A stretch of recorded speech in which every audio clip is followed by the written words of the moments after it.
So we've got this question: solve the inequality 18 less than x squared minus 3x. Now if you notice, I've added another step, represent on a number line, just to make things simpler. So let's solve this. We have 18 less than x squared minus 3x. Now before we solve as an equation, 18 has to come to this side. So we'll be having 0 less than, when 18 crosses the inequality, it becomes minus 18 plus x squared minus 3x. Now for simplicity's sake, most time we want 0 to be on the right hand side.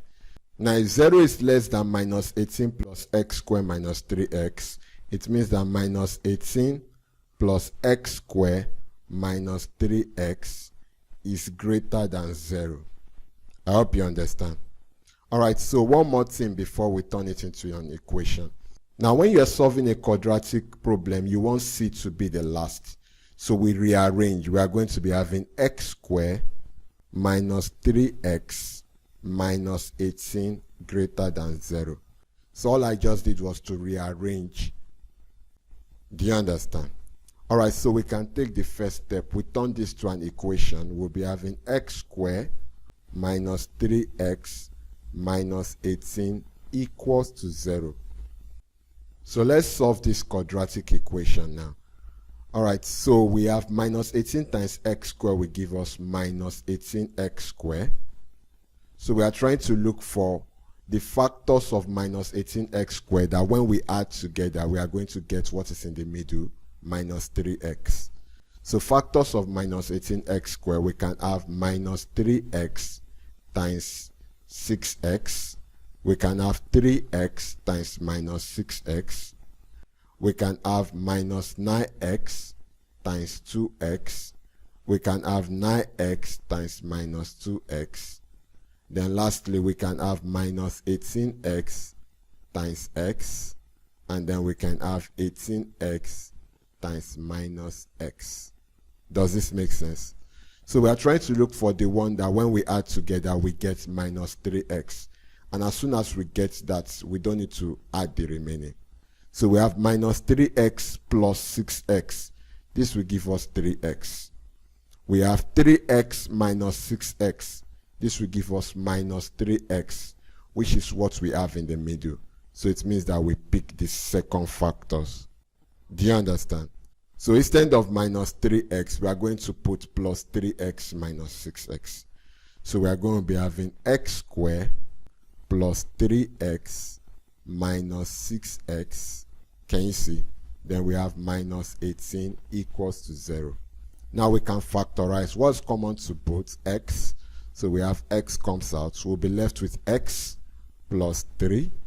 What's common to both? Minus 6. Minus 6 comes out.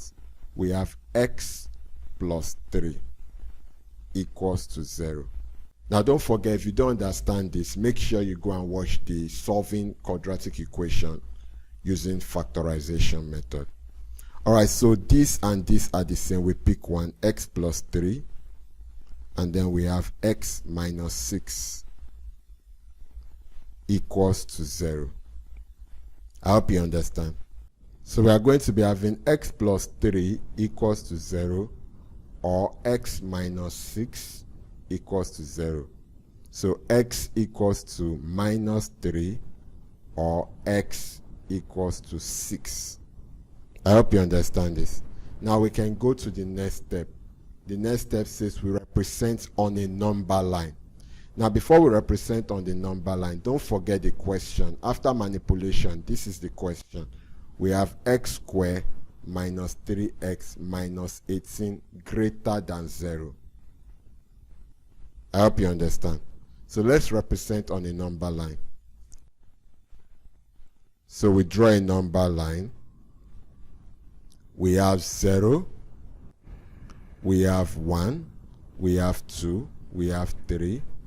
We have 4. We have 5. We have 6. And then we can have 7. Then we have minus 1, minus 2, minus 3, and we can have minus 4. Does this make sense? Now don't forget that the inequality here is greater than, so it means that it's an open knot, ordinary greater than. So we have x equals to minus 3. We come on top of minus 3 and draw an open knot. We have x equals to 6. We come on top of 6 and draw an open knot. Does that make sense? Now we go to the last step, which is to test. And remember, I told you that the reason why we are testing is to know the direction of the arrow. Now you can see that 0 is between minus 3 and 6. So we put 0 into this inequality and see if 0 satisfies the inequality. So remember, we have x squared minus 3x minus 18 greater than 0. Now let x equals to 0. We are going to be having 0 squared minus 3 into bracket 0 minus 18 greater than 0. So 0 squared is 0. Minus 3 times 0 will be having minus 0 minus 18 greater than 0. 0 minus 0 is 0. 0 minus 18 will be minus 18 greater than 0. Now is this correct? Is minus 18 greater than 0? No. And because minus 18 is not greater than 0, it means that the arrow does not cut across the middle. Can you see? Instead, the arrows move to the other side. So it moves towards this side and it moves towards this side. Does this make sense? Now if it's that this was correct, it means that the arrow will move across the middle. But because it's not correct, it means the arrow will move to the other end. I hope you understand. Alright, so we need to represent the inequality on this number line. So we'll be having x. Now we have an open knot moving towards the left. So that will be less than. And the knot is on top of minus 3. So x is less than minus 3.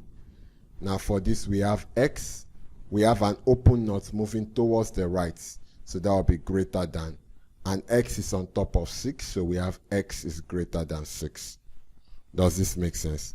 So it means that our answer is x is less than minus 3, comma, x is greater than 6.